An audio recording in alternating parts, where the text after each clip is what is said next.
officially hiding from public eye, just vanish, only appear in television programs in the evening. And our lawyers go to Mumbai High Court, straight away to High Court, and appeal for an anticipatory bail.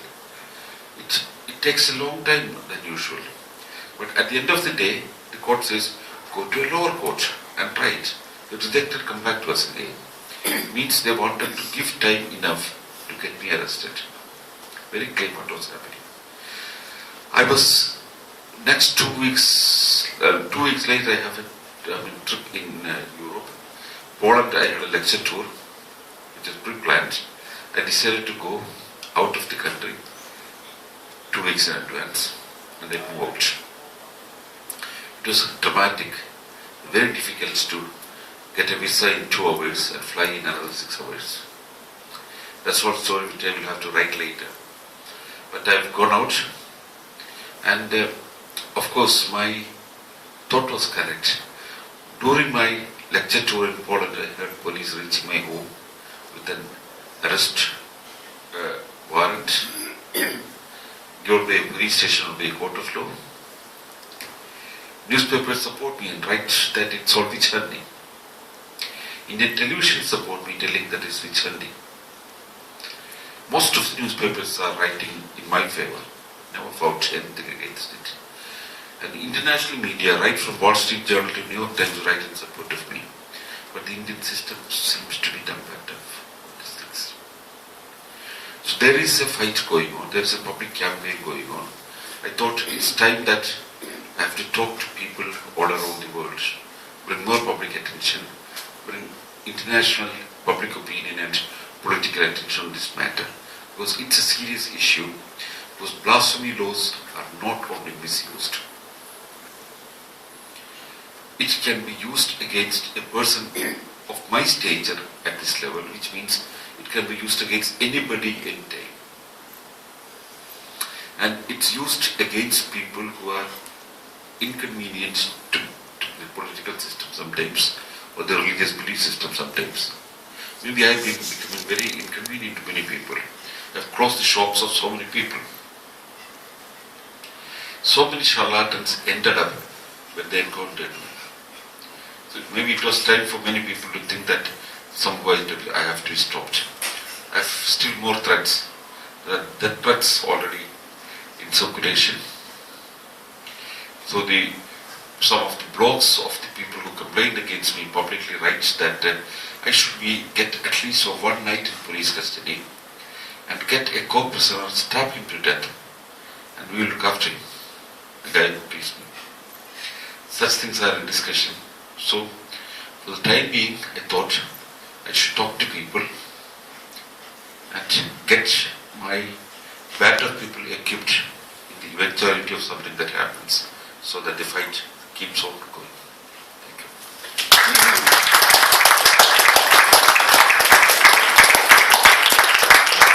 Thank you very much, Sanal. Well, we're going to throw the discussion open really now to the audience here. I mean, you don't even necessarily have to address questions to us. I mean, it's as much a discussion about what can be done here in terms of promoting secularism and atheism. Ideally, from our perspective, we would like to see an explicitly atheist group active in Northern Ireland that is linked to Atheism Ireland, to Atheist Ireland and Atheism UK. Also, we would like to see an active secularist group in Northern Ireland that would include atheists and people of religion who believe in separation of church and state. And that would in turn have linkages with secularist organisations in the Republic of Ireland and in Britain. I'm one of the few people in the Republic of Ireland who was most frequently in Northern Ireland during the euphemistically called Troubles. I was involved in a lot of campaigns against IRA and loyalist terrorists. We used to organise peace pickets outside the Sinn Féin and loyalist paramilitary headquarters and meetings. And we organised peace trains to and from Dublin and Belfast when the IRA had the bright idea of trying to unite Ireland by bombing the rail link, that was one of the few links between the two parts of the island.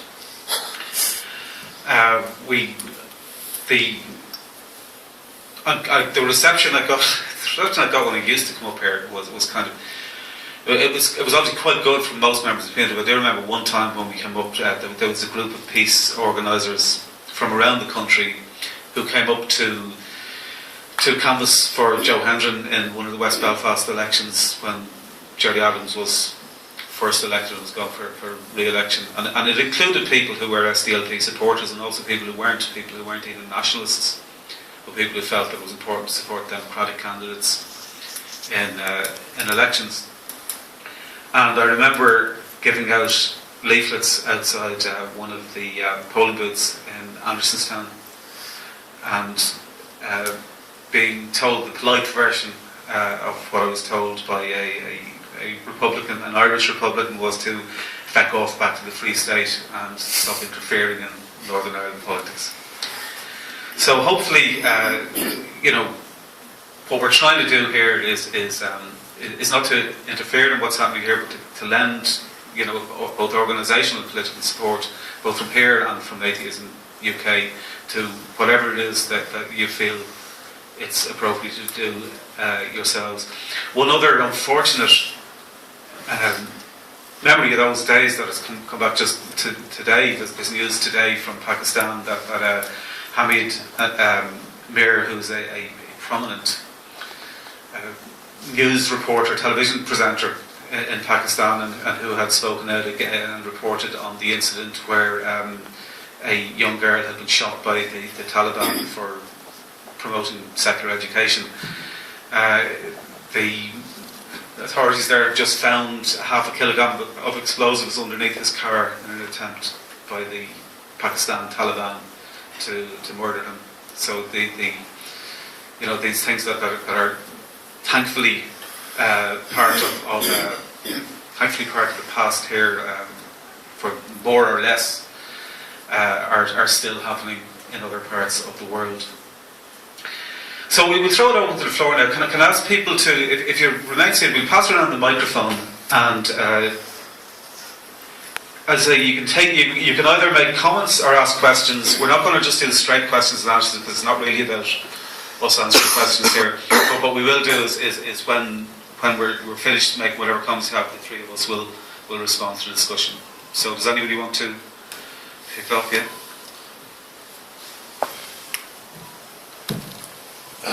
Well, just first of all, thanks very much. I think on behalf of us all, I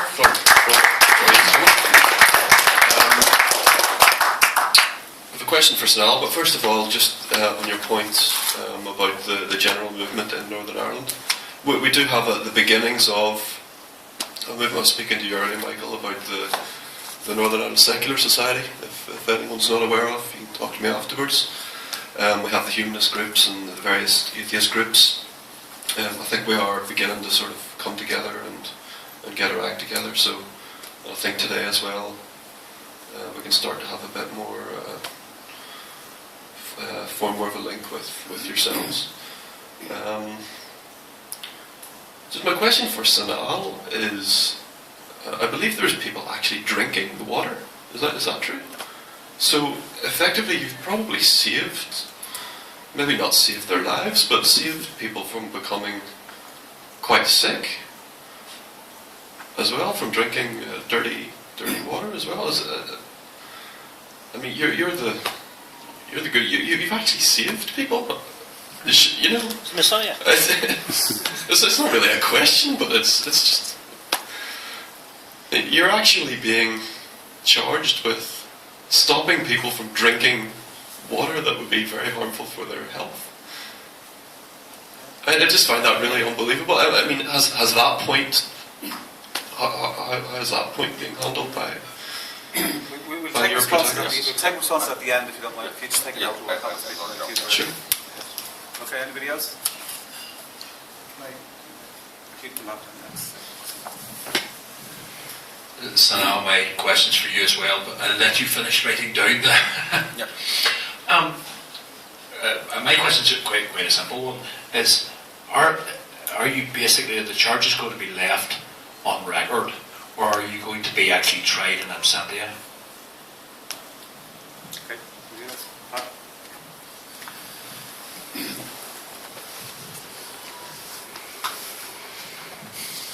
just hope nobody will lynch me if I say I'm not an atheist.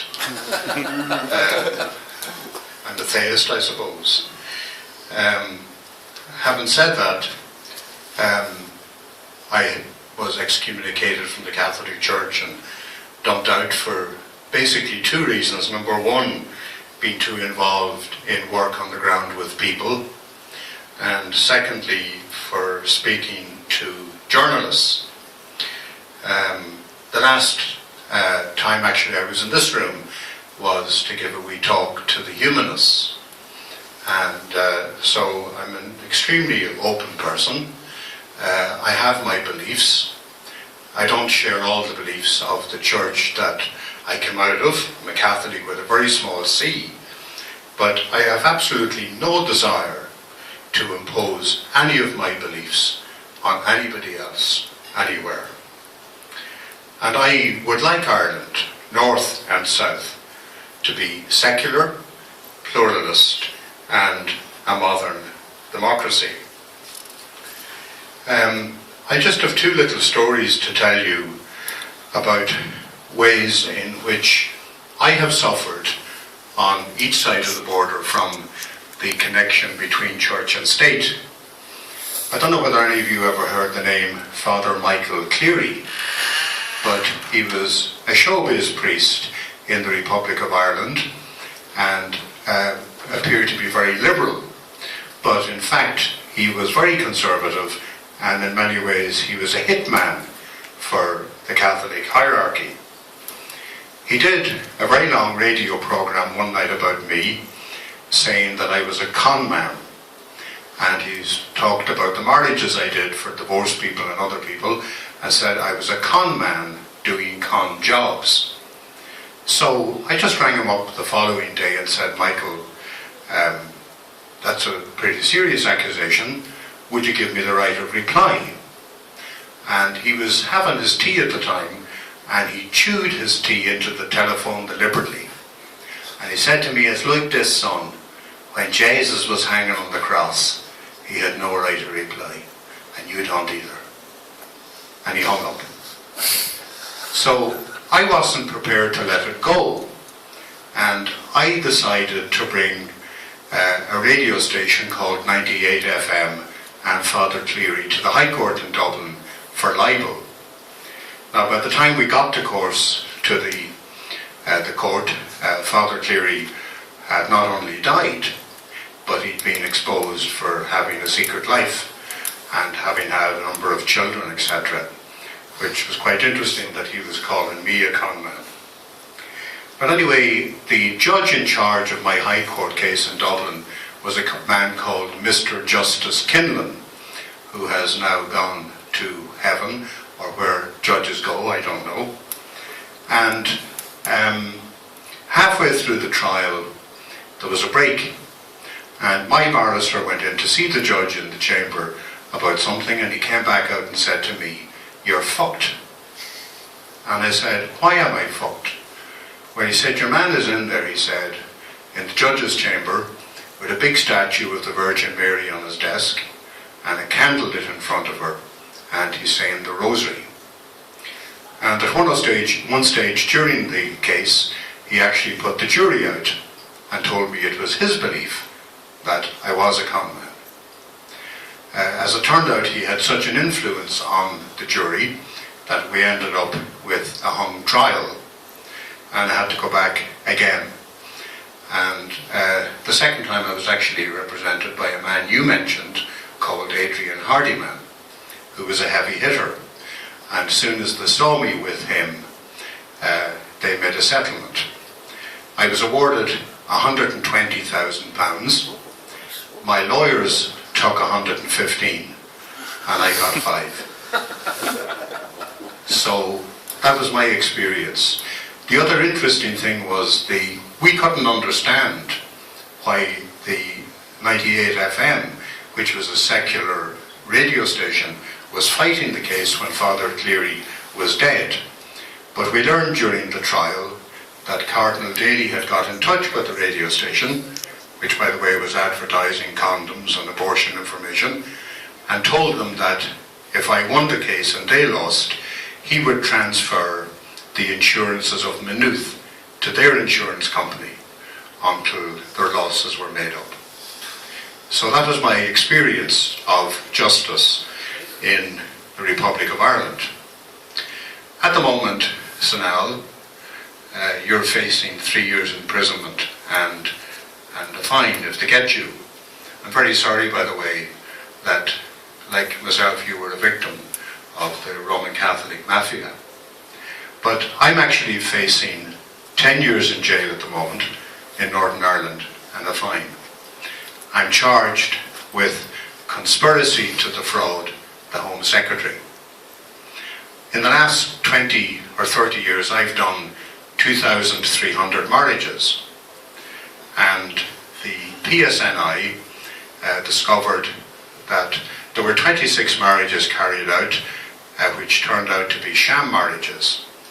I did apparently 15 without knowing, and civil registrars did the other 11.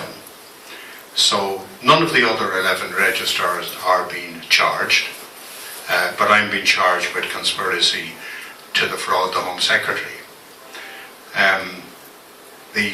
Recently I was in the Magistrates' Court, and the prosecution stood up and said that they have no evidence against me, but they have suspicions that they want to put to a jury and ask the jury to draw inferences. I believe, and I'm not given to conspiracy theories, I believe that someone in the Catholic Church and someone high up in the police, and I feel I know who the two people are pushing this, and there's a hidden agenda. And tomorrow I will be in Laganside's court to be committed to the Crown Court for trial and be given bail. So it's not only in the south you have problems, but we have them in the north. As I say, I happen to be a Christian. I've no desire to impose my beliefs on anybody else, but I want to see a secular state where no church or religious body can actually run things either up front or behind the scenes. Thank you very much.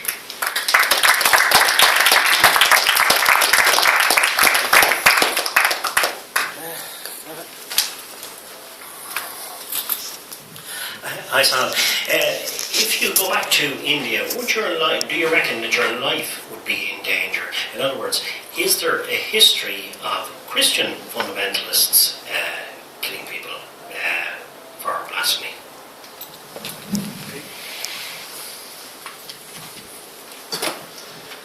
I'd just like to thank Sanal for coming and talking to us tonight. It was a very interesting talk. My question is actually directed towards Jane and Michael. Maybe just like to ask you, how would you see your group as being different from the humanist groups?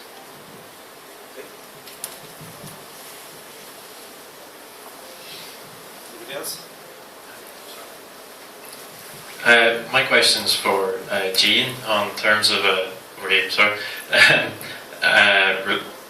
in terms of religious education at a ground level, so in primary and secondary schools.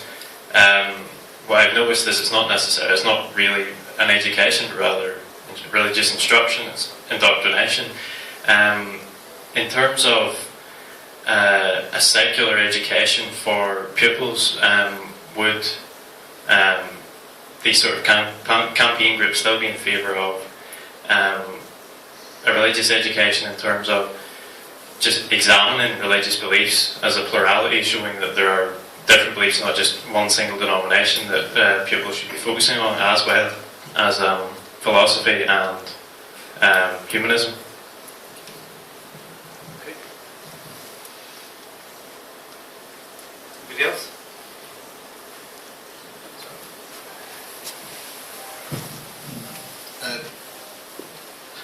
Sorry, I didn't get your name. At Buckley. At Buckley. Your case of being held accountable for things that you could not have been responsible for in the case of marriages. I don't know if many other people caught it, but there was a case in Italy where there was an earthquake which destroyed the town of L'Aquila. I think that's how it's pronounced anyway. And a sequence of events resulted in 6 seismologists and a civil servant, I think it was, being charged for the essentially negligence and causing death, the death of people who would otherwise have evacuated. When anyone who knows anything about seismology knows that foreshocks or seismic activity is no indicator of anything. Essentially, they were held responsible for something that they had no actual control over. It's just a similar case, but I just thought I'd mention it.